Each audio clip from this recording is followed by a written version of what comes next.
Why did it have to fall now? The medallion slipped from Maya's kit, tumbling in silence until it hit the steel workbench with a sharp metallic note. A sound so small, yet it cut through the armory's buzzing fluorescent hum like a siren. Boots froze mid-step. His eyes caught the glint before Maya's hand could move.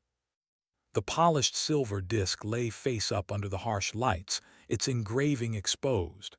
Numbers, too many numbers, numbers that didn't belong in a quiet basement armory. 427. Confirmed eliminations. The air seemed to thicken. Bent down, his hand trembling as he picked it up, holding it in the uncertain grip of a man who knew he shouldn't be touching what wasn't his. His lips moved without sound, tracing the inscription. Maya's chest tightened. Her body, so still on the outside, pulsed with one thought: not here, not him, not now. Looked up, his brows furrowed. What is this? For a moment she thought about lying, brushing it off as a collector's trinket, a forgery, but the craftsmanship betrayed her. The precision of the etching, the crosshair and star that only a handful of operatives in the world could recognize. Her hand closed slowly, deliberately around the medallion. She felt its weight, not in ounces, in years, in nights, in faces. She didn't answer. Instead, she returned her focus to the disassembled M107 laid bare across her bench, its parts stretched like bones. Silence, the kind that makes a man think twice about pushing further. Hesitated, then cleared his throat. Right, just, make sure it's ready for the demo tomorrow. Brass wants it perfect. And then he left, boots echoing up the concrete stairs. Maya exhaled slowly, quietly. Her pulse still hammered, but her hands were steady. They always were. She turned back to the rifle, fingers tracing steel she knew too well. The M107 was jammed, its bolt seized from carbon and grit. Texas soil, the paperwork claimed. But she knew this sand. This was foreign sand, desert sand. It carried the dryness of places no map admitted. Places where she had once lived behind a scope. She cleaned in silence. Each stroke of the brush, each pin set back into place, was meditation. A ritual she had perfected not in an armory, but in wind-carved outposts, on rooftops, in the suffocating wait between heartbeats. But now the ritual was broken. The medallion had opened a door she had sealed shut 2 years ago. It wasn't just a number. It was a ledger. Every shot fired, every target neutralized, every ghost that lingered when she closed her eyes. Her mind flickered back. She remembered the first, the dry air, the recoil shocking through her shoulder, the body dropping just a speck in the distance. She remembered how her instructor's hand clapped her back. Clean, efficient, you're a natural. But natural came with a price, and the price never left. 2 years ago she had walked away, voluntarily, not broken, not discharged, not even wounded, simply empty. Evaluators called it emotional detachment. They couldn't diagnose her with PTSD because she didn't break. She didn't cry. She didn't rage. She simply stopped feeling. The Army had offered medical retirement. She refused. She asked for transfer. A quiet place. A place where she could still serve without killing. The armory had been her sanctuary. 2 years of clean benches, silent tools, and problems that always had solutions. Until now. The medallion sat back in her kit, hidden but no longer buried. It was awake again. And the past had a way of clawing itself back into the present. Hours passed. She worked through them, stripping the down to its essence, purging every trace of grit, every lie in the paperwork that said it had never left the country. Her hands moved with the rhythm of memory, faster than any manual could guide. She should have felt peace, but her thoughts drifted uninvited. Faces, numbers, the hollow ceremony when the medallion was given. A room with no flags, no cameras, no uniforms in sight. Just a handful of men and women who existed outside the record. Task Force Phantom. They called them ghosts. specialists who did the work no one else admitted needed to be done. Her ghosts numbered 427. Every one of them weighed more than this rifle. The clatter of a chair broke her thoughts. Staff Sergeant Hayes slid into the seat beside her workbench. Hayes was sharp-eyed, sharp-tongued, the kind of soldier who saw more than she said. 18 years in uniform, a reputation for reading people like reports. Tells me you found some interesting wear patterns on that. Maya kept her eyes on the bolt she was polishing. Neutral, calm, nothing unusual, just signs of harder use than the paperwork shows. Hayes leaned in, picking up a cleaned component. She studied it, not like an inspector, but like someone sniffing out a story. This bolt carrier, this isn't training wear. Sustained fire, combat conditions. Maya felt her stomach tighten. She forced her tone steady. Could been used overseas before it got reassigned. Records aren't always complete.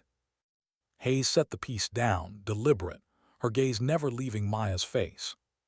Funny thing, though.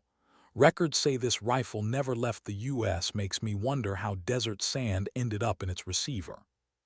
The air cooled between them.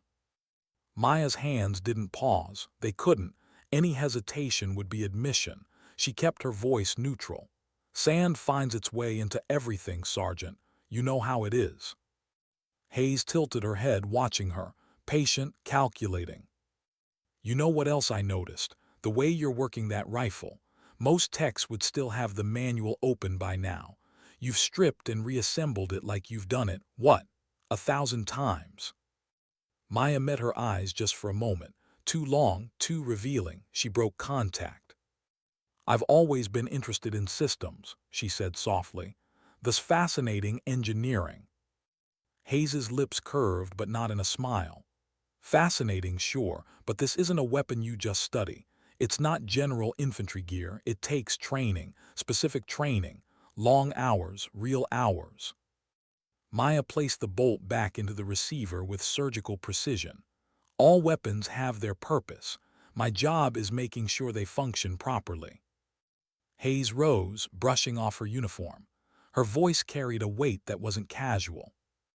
Of course, but in the right hands it can reach across a mile. Requires someone who knows more than just parts and pins. Someone who's done it, not just read about it. And with that she walked away. Maya exhaled through her nose. Her hands remained steady, but her heart knew what had just happened.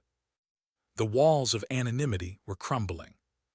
She glanced at the medallion, hidden in her kit. Its presence was no longer secret. And she realized something. Peace was never permanent, not for people like her. Not when ghosts carried your name. That night she stayed long after the others had gone. The armory was quiet. The fluorescent lights hummed overhead. The lei reassembled on the bench, gleaming, flawless. Her reflection ghosted faintly in the steel. A woman no one remembered 5 minutes after meeting her. Average, forgettable, that was her armor. But the rifle remembered. The medallion remembered. Her hands remembered. And now Hayes suspected. Maya set the rifle gently back into its case. She latched it shut with careful hands. Her sanctuary felt smaller. Her anonymity thinner. And tomorrow's demonstration loomed like a storm on the horizon. What would they do if they knew? That question followed Maya all morning as the base stirred to life. Camp Mitchell was humming louder than usual. Trucks rolled in with crates of supplies. Radios cracked with clipped voices. Brass wanted everything polished for the day's demonstration. The sat inside its case pristine, ready but not resting. Neither was she. She went through the motions, methodical as always, double-checking inventory, logging rifles back into their racks, ensuring every firing pin and spring was accounted for. Her hands moved like a machine. Her mind was elsewhere. 2 years of silence, 2 years of being no one. Could it really end with one mistake, one medallion?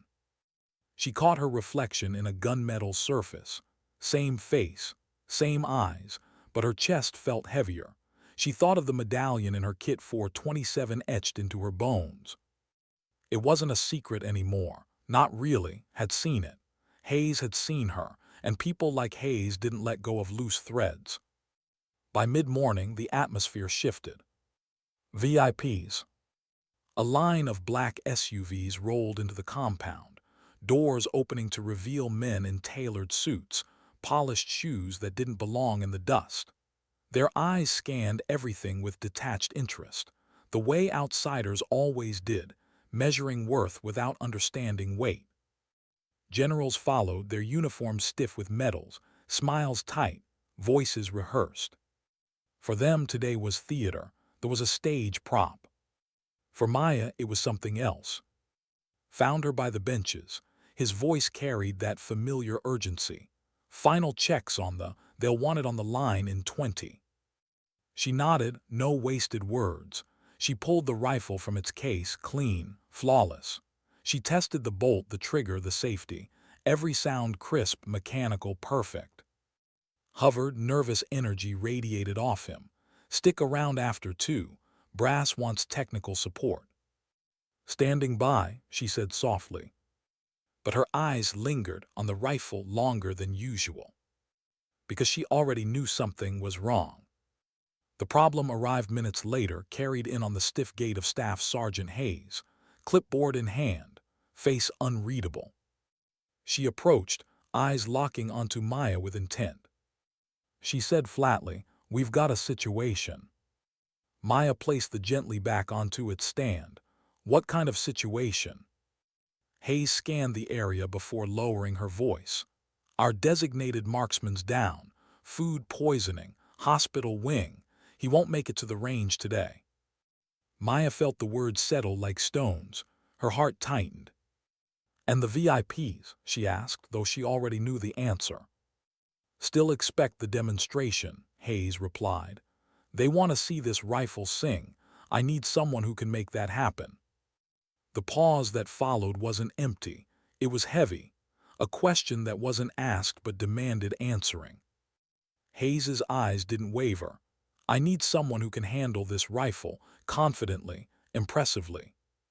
The world seemed to shrink around Maya's workbench. The fluorescent lights buzzed. The rifles on their racks watched like silent witnesses. She could lie, claim lack of training, step aside, let them find someone else. But her hands betrayed her. They twitched toward her cleaning kit, toward the weight inside. The medallion. For 2 years she had buried it, hidden the part of herself that lived behind crosshairs. But now, staring into Hayes's steady gaze, she understood. The choice wasn't about the demonstration. It was about truth. Maya opened the kit, fingers deliberate. She lifted the medallion and set it on the workbench between them. Silver gleaming, numbers carved deep. Hayes's eyes widened. Her breath caught. She read the inscription once, then twice. 427, she whispered. Her hand hovered, almost reverent. She didn't touch it at first, as if it might burn her. Finally, she lifted it, turning it in the light. The crosshair, the single star, the craftsmanship no forger could fake. Her voice dropped lower. "Task Force Phantom, you're one of them." Maya's voice was calm, too calm, past tense. "I've been out of operations for 2 years. Hayes stared at her. Awed disbelief, a trace of fear flickering across her face. 427 confirmed eliminations, Hayes said quietly. "That's not just skill, that's," she searched for the word, "something else." Maya took the medallion back, closing it inside her palm. "It's why I left. Some numbers are too heavy to carry." Silence stretched. Hayes didn't argue, she didn't have to. She only asked one question, the only one that mattered. "Can you do it today? Can you put on the demonstration?" Maya considered, not the mechanics, not the technicalities. Those she knew better than her own reflection.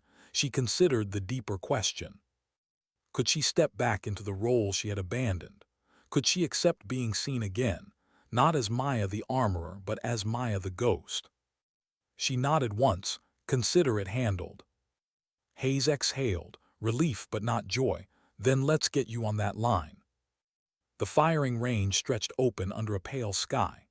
Targets lined the distances, steel plates and armored vehicles waiting like silent challengers. VIPs stood behind glass, their murmurs low and impatient. Generals at their sides explained range data with practiced confidence. Maya lay prone behind the rifle rested against her shoulder like an old companion. The scope's glass pulled the world closer. Wind whispered across the range. Her breath slowed, her heart steadied. 2 years melted away in an instant.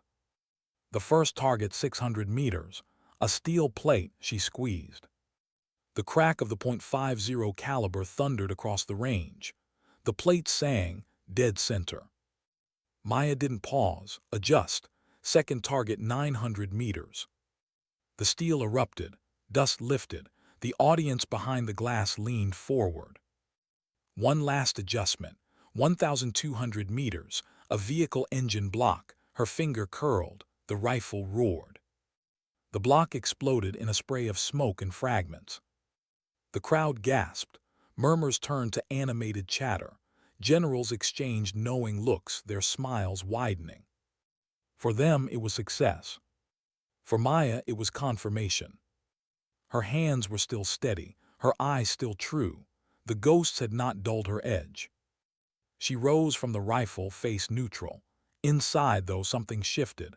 A quiet truth she had been pretending to be less than she was. And now there was no going back. Haze met her eyes as the applause grew behind glass. Not applause for Maya, but for what she represented.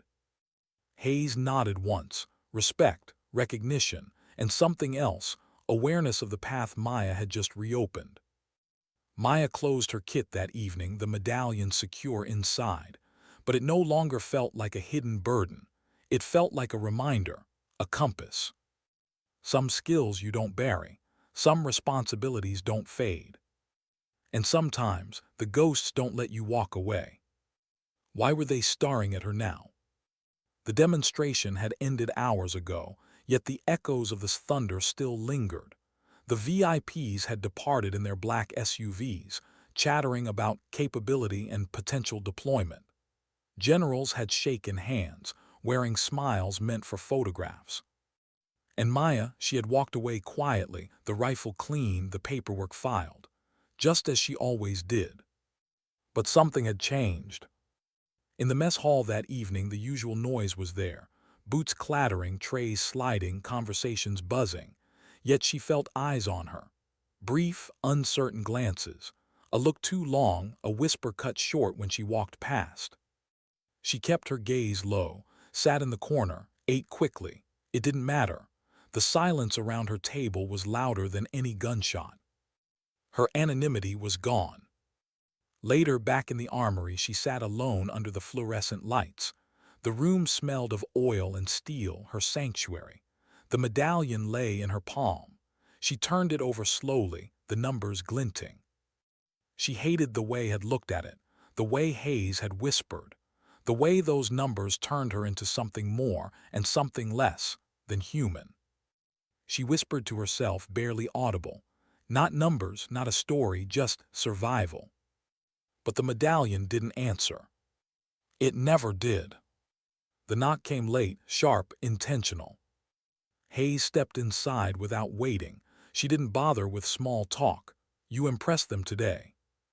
Maya didn't look up. She slid the medallion back into her kit. That wasn't the point.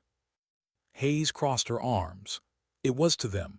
To the brass, you just proved capability beyond expectation. And now, they'll want more. Maya's jaw tightened. I didn't come here to be more. I came here to disappear. Haze studied her, a long silence. Then people like you don't disappear, not for long. The words stung because they were true. Maya finally met her gaze. What do they want? Haze hesitated, then spoke softly. Command already asked me to pull your file. They're curious. Your transfer notes are vague, too vague, that's a red flag. Maya's chest tightened. She had counted on bureaucracy's forgetfulness. The way personnel records blurred and smudged with time. But now, curiosity was a spotlight. "They'll dig," Hayes continued, "and they'll find gaps, gaps you can't explain away with sand and a receiver." Maya closed her eyes. Her peace had lasted 2 years. Maybe that was already more than she deserved. Hayes's tone softened.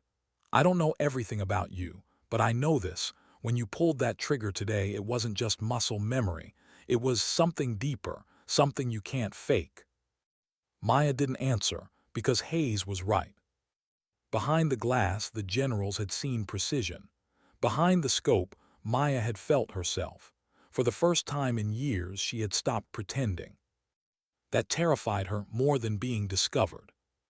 The next morning, whispers became conversations. Caught her by the benches. He didn't meet her eyes, just muttered, "Never seen anyone handle a like that, not even the instructors." Then he walked away before she could respond. 2 privates lingered outside the armory, falling silent when she passed. She heard fragments: sniper, ghost, phantom. The rumors were spreading, and with them the past she had buried. She tried to drown it in work. The armory gave her order. Every rifle had a place. Every bolt had a function. Problems here had solutions, unlike the mess unraveling outside. But even in the rhythm of her tools, thoughts intruded. Faces, shadows, the memory of 427. She remembered them not as enemies, not as targets, but as people. People who looked into the wrong scope at the wrong time. People she never spoke to, never touched, yet who lived with her every night. Peace was a fragile word, one she had never truly earned. That evening she walked the perimeter fence alone. The base was quiet, floodlights casting sharp shadows. She breathed the night air, hopping for clarity. Instead, she found Hayes waiting. "You're being noticed," Hayes said, "more than you want." Maya gave a tired smile. "Story of my life." Hayes's eyes softened, the sharpness gone. "I know what it's like. Serving so long you start to forget who you are without the uniform. But you carried more than most ever will." Maya looked away. "I carried too much." A pause. Then Hayes asked the question Maya had been avoiding since the medallion fell. "Why did you walk away?" Maya didn't answer immediately. She leaned against the fence, eyes on the horizon where night met earth. Finally she spoke. "Because I stopped feeling. Not fear, not anger, not even guilt, just nothing. I became efficient, precise, detached. Like pulling a trigger was no different than tightening a screw, and that scared me more than the enemy ever did." Her voice dropped lower. "When I realized I couldn't even mourn, I knew I had to leave." Hayes said nothing for a while. Then quietly, "Maybe you didn't leave because you stopped feeling. Maybe you left because you still wanted to." The words landed heavy. They felt too close to truth. Maya didn't reply. She couldn't. Back in her quarters, she lay awake staring at the ceiling. Sleep didn't come. The medallion rested on the nightstand, its silver catching moonlight. She hated it. She needed it. It was the only thing that told her she hadn't imagined it all, that the years of operations, the faces, the numbers, had been real. The world would call it achievement. She knew better. It was debt. And debts demanded payment, one way or another. By the end of the week, the summons came. An envelope slid under her door, her name typed neatly. Inside, orders. "Report to command." Her pulse slowed, not quickened, slowed, like her body already knew. The sanctuary was over. The ghosts had found her again. Why had they summoned her now?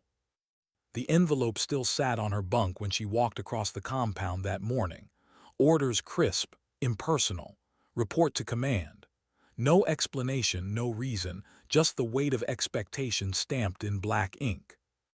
She walked through corridors lined with portraits of men who had made their names in war. The air smelled faintly of polish and old paper, a far cry from the oil and steel of the armory. Every step echoed. Every step reminded her she didn't belong here anymore. 2 guards stood outside the briefing room. They didn't meet her eyes, just open the door. Inside, the generals were waiting. The room was quiet, too quiet. A long table stretched across polished wood. At its center sat General Silver Hair, posture rigid, eyes like glass. To his left, Colonel Briggs, the kind of officer who had spent more years in reports than in the field. To his right, Hayes. Hayes didn't look at her, not yet. "Sergeant," said, voice steady, "have a seat." Maya sat back straight, hands still. The general's gaze didn't waver. "Impressive work on the range demonstration. Word has reached beyond this base. Your precision caught attention." Maya didn't respond. She knew better than to mistake praise for kindness. Leaned forward. "There are questions about your background. Your record is unusual, transfers, gaps, skills that don't line up with your paper trail." Her pulse slowed. She forced her voice calm. "My file reflects logistical support and armory duties, sir." Briggs smirked faintly. "Logistics don't explain surgical familiarity with nor do they explain task force symbols we've seen associated with your name." The air thickened.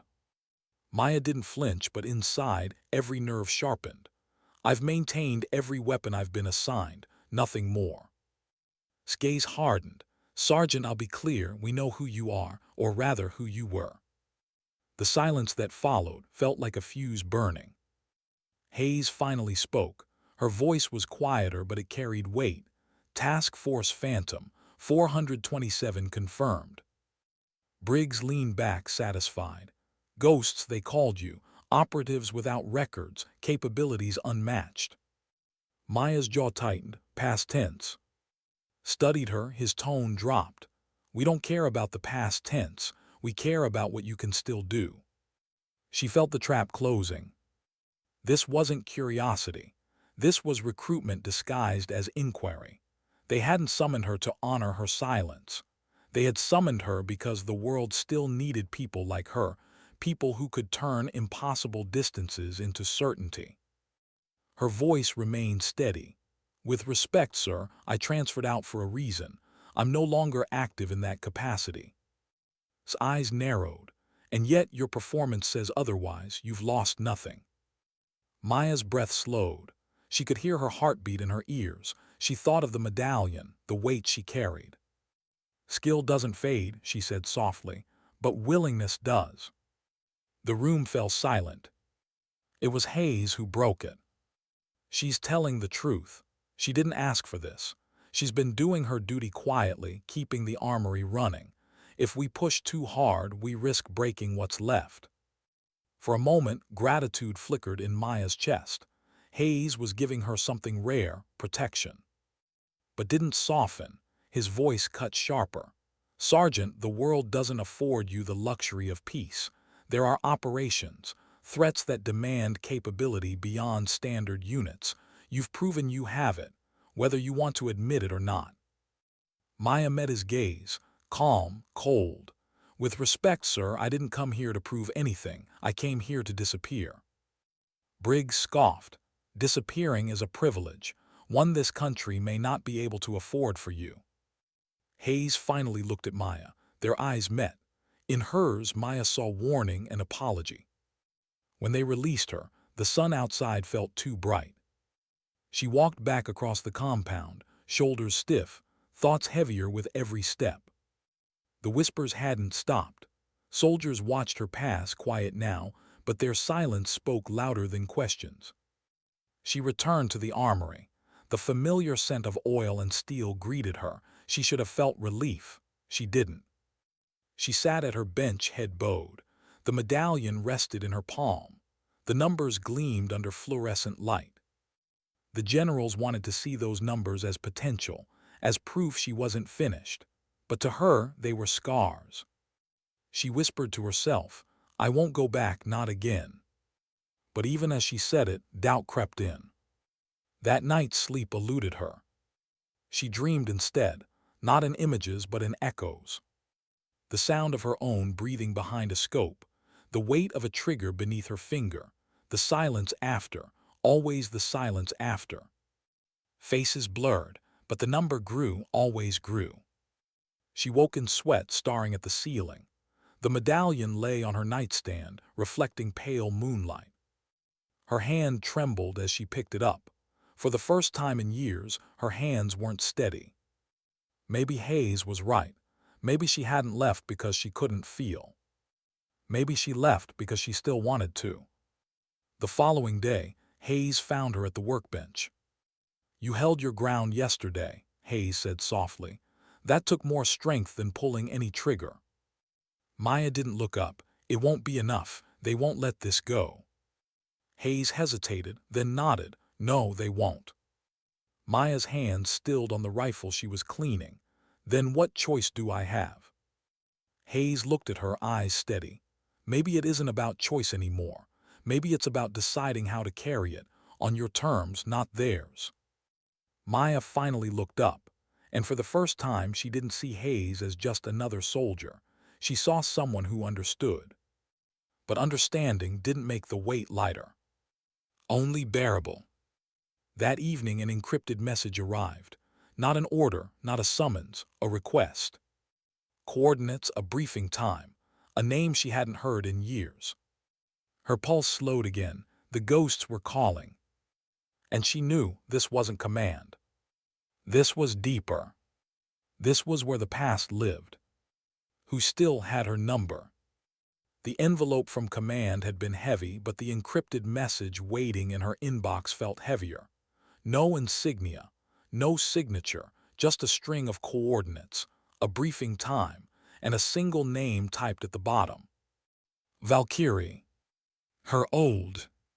Her throat tightened as she stared at it. No one at Camp Mitchell knew that name. No one in the official chain of command should even remember it.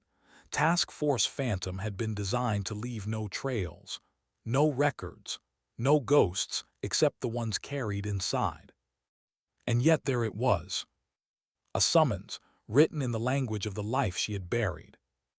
Maya sat in her quarters, lights dimmed, medallion on the table in front of her. The digits etched into its surface caught the glow. 427. She whispered it like a confession. "Why now?" No answer came, but she could almost hear the echo of voices from long ago. Teammates who had called her Valkyrie, not Maya. Teammates who had looked at her with trust, with fear, with something she hadn't known how to return. Were they the ones calling her back? Or was it something else, someone else, dragging her into a fight she thought she'd left? The question sat like a loaded chamber. And she didn't know if she wanted to pull the trigger. The next morning she walked the base like nothing had changed. She worked the armory, logged rifles, checked bolts, handed out sidearms. Her hands were steady, her voice, as always, quiet. But inside she was unraveling. Every clang of metal reminded her of this recoil. Every whisper in the mess hall reminded her that anonymity had shattered. And the message pulsed in her mind. Coordinates, time, Valkyrie. Hayes found her that afternoon, leaning against the armory doorframe. "You've been quiet, quieter than usual." Maya didn't look up from the pistol she was reassembling. "Just work." Hayes crossed her arms. "No, something else." Maya's fingers paused for just a second too long. Hayes noticed. She always noticed. Finally Maya set the pistol down. "I got a message, not from command, not official." Hayes frowned. "From who?" Maya hesitated, then softly, "From the past." Hayes stepped closer. "What did it say?" Maya didn't answer directly. She just reached into her pocket, pulled out a folded slip of paper with the coordinates she had. She slid it across the bench. Hayes studied it, her eyes narrowing. She recognized the pattern. Encrypted military shorthand. Something buried, something off the record. Her voice dropped. "They want you back." Maya said nothing, because Hayes was right. That night Maya couldn't stay still. She walked the perimeter under floodlights, the hum of generators filling the silence. Her boots crunched gravel. She thought about the choice. Ignore the summons, keep her head down, and risk being dragged out anyway. Or answer it, step into the shadows on her own terms. Neither path led to peace. but one led to control. She stopped at the fence line, staring out into the dark horizon. The medallion was warm in her hand. She whispered into the night, "If I go back, I won't come back the same." The wind answered with silence. The coordinates took her to an old storage hangar on the far edge of the base. Midnight. She walked there alone, her steps quiet, her pulse slow but steady. The hangar was dark, its corners swallowed in shadow, but inside, waiting, was a single figure. Tall, broad-shouldered, his hair streaked with gray. "Maya." She froze, the voice was familiar, too familiar. "Captain Reeves." Her old Phantom's field commander, a man she hadn't seen in years, a man she had thought was gone with the unit. He stepped closer, the dim light catching his face. Older, harder, but the same eyes, the same weight. "I wasn't sure you'd come," he said. "I shouldn't have," she replied. Reeves gave a tired smile. "And yet here you are, just like always." They sat across from each other on old crates. The silence between them wasn't awkward. It was heavy. Finally, Reeves spoke. "Things are shifting, faster than command will admit. There are threats moving under their noses, and no one has the reach to stop them." Maya's jaw tightened. "Not my problem." Reeves leaned in. "It is, because the people they'll send instead, they won't come back, you know that." Maya looked away, her throat tightened. Reeves's voice softened. "You think walking away absolves you, but it doesn't, you carry it anyway. The question is, what will you do with it?" She closed her eyes, faces, numbers, all of it pressing down. "I left because I had nothing left inside," she whispered. "I wasn't human anymore, just a weapon, and I couldn't live like that." Reeves nodded slowly. "And yet you're still here, still breathing, still steady. You may think you're empty, but maybe emptiness is what makes you ready." The words cut deep. Maya wanted to scream at him, to tell him he was wrong, that she wasn't ready, wasn't willing, wasn't anything but tired. But she couldn't, because part of her knew he was right. Her hands hadn't trembled on the range, her eye hadn't faltered, the ghosts hadn't dulled her. The skill was still there, the precision, the detachment. The only question was whether she could live with using it again. Reeves stood, pulling a folder from his jacket. He set it on the crate between them. "Operation Sable," he said. "Target package, coordinates overseas. Officially, it doesn't exist. Unofficially, it's already moving." Maya stared at the folder like it was a weapon. In a way, it was. "I'm not saying you owe us," Reeves continued. "I'm saying you can still choose. You can say no, walk out that door, and I'll burn this file. But if you say yes, you'll be doing what only you can do." Maya didn't touch the folder, not yet. Her voice was low, almost breaking. "And when it's done, what then?" Reeves looked at her with the calm of a man who had asked himself the same question too many times. "Then you live with it, like we all do." The hangar fell into silence again. Maya's hands rested on her knees, steady, always steady, but her chest felt like it was cracking open. She thought of the medallion, of Hayes's words, of Stare, of every face she carried. And she knew in that moment that peace was no longer an option. It never had been. She reached for the folder, and the ghosts closed in. What price did the folder hold? Maya sat alone in her quarters, the door locked, the lights low. The folder lay unopened on her desk, its edges neat, its weight heavier than paper should ever be. She stared at it for an hour before touching it. Her fingers hovered, reluctant, as if the cardboard could burn. Finally, she flipped it open. Photographs, grainy surveillance stills, faces blurred by distance and low light, men gathered around crates in a desert compound, vehicles parked beneath camouflage netting, weapons, heavy, foreign, illegal. A map overlay showed supply routes stretching like veins across hostile terrain, annotations scribbled in shorthand, confirmed arms transfers, possible foreign backing. unverified WMD components.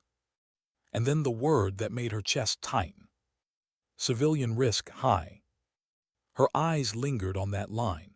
Civilian risk, innocence caught in the cracks of war. The kind of line command buried under acronyms and after-action reports. The kind of line she had once read hundreds of times. The kind of line that had followed her into every sleepless night. She turned the page. The target, a man known only by Sable, ex-military, mercenary, now broker of weapons and chaos. The file painted him as meticulous, disciplined, and ruthless, not the kind of man who made mistakes. A note was circled in red. Confirmed presence, compound perimeter, 600-900 daily. A sniper's window, narrow, clean, deadly. Her throat tightened. Reeves hadn't needed to say it. The file spoke loud enough. This was built for her. She leaned back, eyes closed. Memories flooded in. 427. Each one began with a file like this. A name, a face, a time, a location, clean on paper, never clean in reality. Her fingers pressed against her temples. She whispered into the silence. I can't. But she knew she could. That was the problem. Her hands hadn't forgotten. Her eye hadn't dulled. The demonstration had proved what she already knew. She was still Valkyrie, still the ghost. And ghosts didn't get to retire. The next day, she carried the folder in her pack. It was like carrying a secret no one could see, but everyone somehow sensed. In the mess hall, she sat alone as usual, but Hayes slid into the seat across from her without asking. You've been off, Hayes said quietly. Something eating you. Maya hesitated. She considered lying, brushing it off, but Hayes had earned more than that. She lowered her voice. They asked me to look at something off the books. Hayes's eyes narrowed. Who? Maya looked down at her tray. Reeves. The silence between them was sharp. Hayes exhaled slowly. Phantom. Maya gave a small nod. Hayes's tone hardened. You don't owe him anything. You don't owe them anything. Maya's voice cracked, softer than she wanted. But what if I owe the people he's targeting? What if walking away means blood on my hands anyway? Hayes didn't answer right away. She studied Maya like she always did, weighing silence against truth. Finally, she spoke. You've carried more than anyone should. Don't confuse that with responsibility for the whole world. Maya met her eyes. If I don't do it, someone else will. Someone who won't come back, you know that. Hayes's jaw tightened. And if you do it, will you come back? The question hung between them, heavier than the folder in Maya's pack. That night, Maya opened the medallion again. The silver glinted under the light, numbers etched permanent, 427. She thought about what another notch would mean, 428, a simple addition on paper, a lifetime in reality. She whispered to the medallion, how many before it breaks me? But the steel didn't answer. It never did. 2 days later, Reeves found her again. This time at the hangar, his presence deliberate, unavoidable. Well, he asked. Maya handed him the folder, her face unreadable. The data is solid. Pattern matches his routine, but it's not a one-person job. Reeves smirked faintly. So you're in. Her jaw clenched. I didn't say that. You didn't have to. His voice carried quiet certainty. If you weren't in, you wouldn't have studied it, wouldn't be standing here, wouldn't be telling me it's not a one-person job. Maya's silence betrayed her. Reeves stepped closer. His tone softened. I know you, Valkyrie, better than anyone. You'll do this not because you want to, but because you can, because you'll never forgive yourself if you don't. Her chest ached at the word Valkyrie, a name she had killed to bury. She wanted to tell him he was wrong, that she was done, finished, but the words wouldn't come. Because deep down she knew he was right. That night, Maya sat in the armory long after lights out. The case lay open before her. The rifle gleamed under the buzzing fluorescent lights.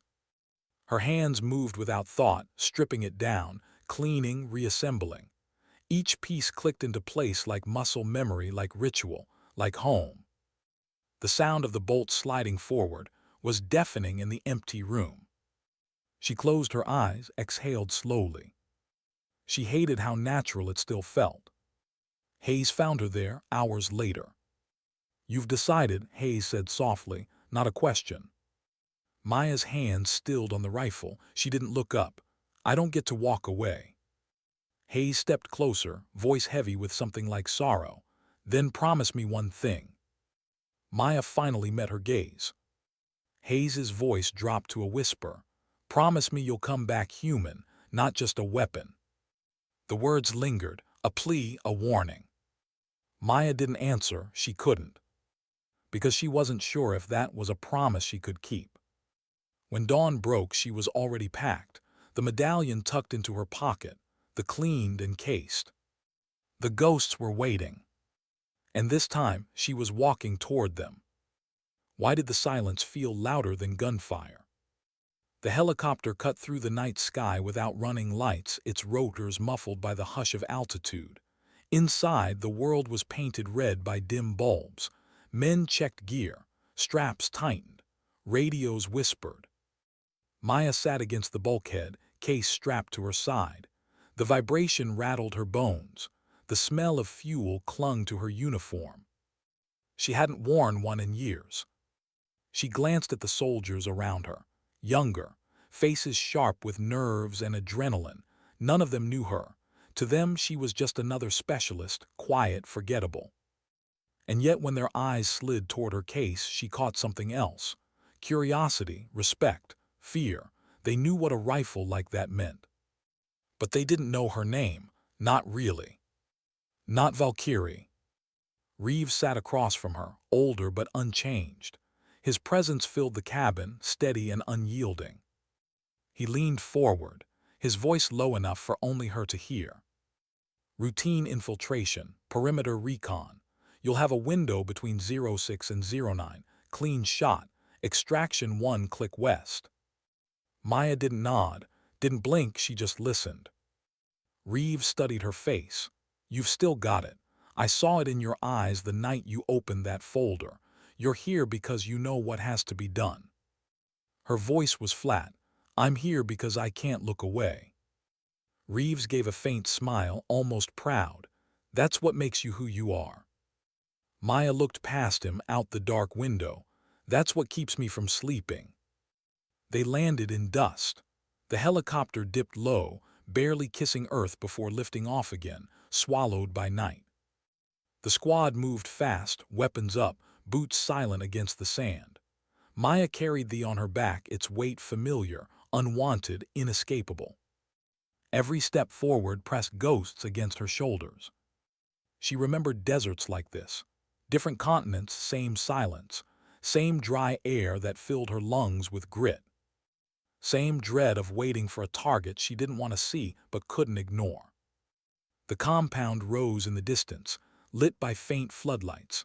Angular walls, guard towers, vehicles parked like predators at rest. The team settled into cover, scanning with night optics. Orders came in hushed tones, movements marked. Maya unstrapped laying it out with careful hands. The rifle stretched before her, dark and lethal against the sand. She assembled it slowly, deliberately, each motion pulling her deeper into a life she had tried to bury. Bolt scope, magazine. Her hands were steady, always steady. But her chest felt hollow. Hours passed in silence. The squad rotated, eyes on the compound, waiting for the pattern Reeves had promised. Maya lay prone, scope pressed to her eye. The crosshairs cut the world into quarters. Every breath slowed, measured. She scanned the perimeter, guards packing, vehicles shifting, then him. The target, Sable. Tall, broad, moving with the precision of someone who had once worn a uniform. His steps deliberate, his gaze sharp, scanning the world like he owned it. The file's grainy photo hadn't lied. He paused near a vehicle, speaking to a subordinate. A cigarette glowed faintly in the dark. His watch caught the light. Maya's crosshairs found his chest. Her finger hovered.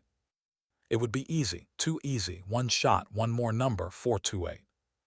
But her throat tightened, her chest ached. She whispered to herself, not yet. The squad leader shifted beside her. Windows open, take it. Maya didn't move. The crosshairs wavered for just a fraction. She breathed, slow, steady, pulling them back. Her mind screamed. Her body resisted. Every instinct honed through years of operations demanded she squeeze the trigger. But inside the ghosts whispered. Faces, not names. Never names, just faces. 427 of them. And now, one more waiting. Her hand trembled. The squad leader hissed, take the shot. Sable turned his head slightly, as if sensing something in the night. His cigarette flared. He laughed at something his subordinate said. So human, so ordinary. Maya's chest burned. This wasn't a file. This was another man whose face she would carry forever. She closed her eyes for a heartbeat.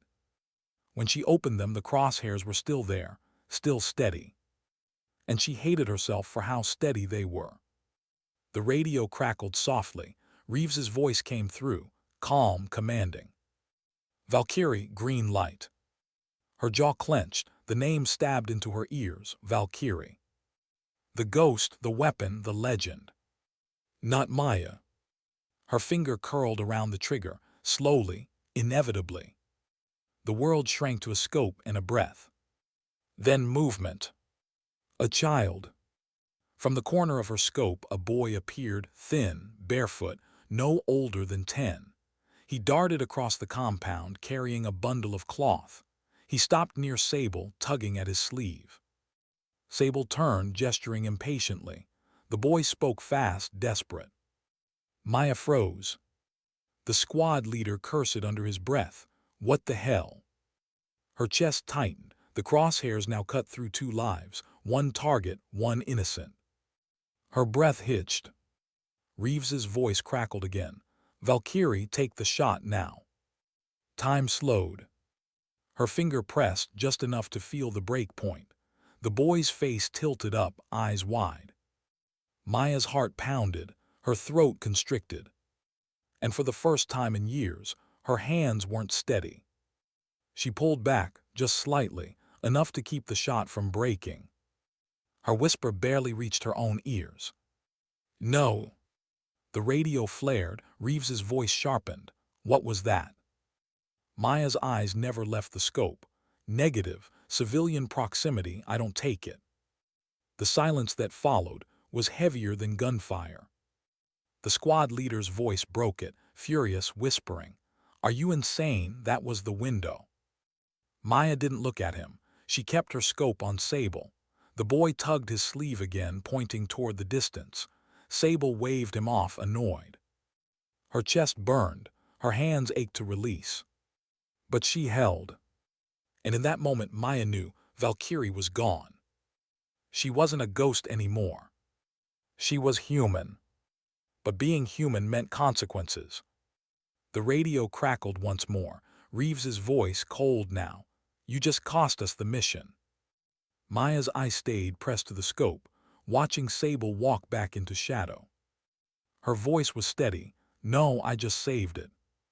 What would they do to her now? The silence after her refusal was louder than the rifle's report would have been. In the headset, Reeves didn't speak again. Not for long minutes. The squad shifted uncomfortably, anger simmering in their whispers. They pulled back from the compound under cover of darkness. The target was gone.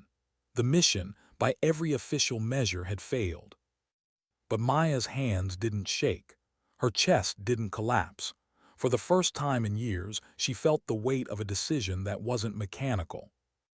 Not efficient, not detached. Human. The extraction was cold, the helicopter whipping dust into their eyes as they climbed aboard. No words passed between her and the squad. They avoided her gaze, their silence sharp-edged, cutting deeper than accusations. Reeves sat across from her, arms crossed, face carved from stone. He didn't speak until the rotors drowned out all else. Then, low and hard, "You cost us the shot." Maya met his stare, calm, unflinching. "I spared a life." Reeves's jaw tightened. That boy won't matter when Sable arms men who kill hundreds more. Her voice was steady but soft. Maybe, or maybe that boy grows up remembering that someone didn't pull the trigger. Sometimes that matters more than numbers. Reeves looked at her as though she'd spoken a foreign language. The soldier in him could not compute mercy. And Maya understood, with a sudden clarity, why she had walked away 2 years ago. Because mercy had been the part of her she couldn't let die. Back at Camp Mitchell, the fallout was immediate. Command debriefed them in clipped tones. Reports were filed. Phrases like failure to execute and compromised window filled the air. Maya sat through it in silence. She didn't argue, didn't defend. What would defense even mean? That she had chosen dignity over efficiency, humanity over mission. Those words didn't exist in military language. Hayes found her afterward. In the quiet of the armory, away from the eyes of command, she spoke what others wouldn't. "You did the right thing," Hayes said. Maya sat at her bench, stripping the again piece by piece. "Right doesn't matter here, only results." Hayes leaned on the table, eyes steady. "Maybe not to them, but to you it does, and that's what counts." Maya's hands paused, her throat tightened. For a moment she wanted to believe it. But belief didn't erase the weight pressing down on her shoulders. Days passed, the whispers grew louder. Soldiers spoke of her not as the ghost, not as the legend, but as the one who froze, the one who didn't take the shot. Her name, once hidden in anonymity, was now twisted in rumor. She heard fragments, lost her edge, washed out, phantom my ass. She absorbed it quietly, her face unreadable. But inside a storm brewed. Not anger, not shame, something more complicated. Relief. Because for once, the number hadn't grown. Still forever. Reeves cornered her one evening, his voice low, his presence filling the armory. "You're finished," he said flatly. "Command won't call on you again, they'll bury you, they'll never trust you." Maya looked up from the rifle she was cleaning. Her gaze was calm. "Good." Reeves blinked. "You think this is some victory? You threw away what made you valuable."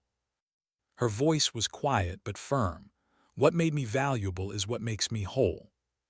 The words seemed to strike him harder than any shot. For the first time his eyes faltered, just slightly. Maya returned to her work, hands steady, voice soft. "You'll keep chasing missions, Captain, that's who you are. But me, I'm done being a ghost." The weeks that followed were uneventful, almost painfully so. Paperwork, inventory, the hum of fluorescent lights. But Maya felt something she hadn't in years. Not peace, not yet, but a shift, a possibility. At night she walked the perimeter. The same gravel under her boots, the same floodlights painting long shadows. But her chest felt different, lighter somehow. She thought of the boy, his small frame, his desperate eyes. She thought of how close she had come to erasing him. And she thought of the choice she had made. For once she didn't regret it. One evening Hayes joined her at the fence line. They stood in silence for a while, watching the horizon. Finally Hayes spoke. "You know, people will forget the mission. They'll forget Sable. They'll forget what was written in those reports, but they won't forget what you represent." Maya gave a faint, tired smile. "A failure." Hayes shook her head. "No, a reminder that strength isn't just pulling the trigger. Sometimes it's knowing when not to." Maya's eyes lingered on the distance. "That's not how they'll remember me." "Maybe not," Hayes said softly, "but one boy will." The words landed heavy, and for the first time Maya let herself breathe. Later that night, in the solitude of her quarters, she opened the medallion again. The silver gleamed in the dim light. 427 etched forever. Her fingers brushed the engraving, Not with shame, not with pride, with acceptance. She whispered almost a prayer. That's where it stops. Her hands closed around the medallion. Her heart beat steady. For the first time in years, she didn't feel like a ghost. She felt like Maya. The world would move on. Command would write her off. Reeves would hunt shadows elsewhere. The whispers would fade, replaced by new rumors, new legends. But the choice she had made, the refusal, the mercy that would remain hers, forever. Because sometimes dignity doesn't shout. It doesn't stand tall or carve itself into medals. Sometimes dignity is quiet. Sometimes dignity doesn't speak. It simply acts.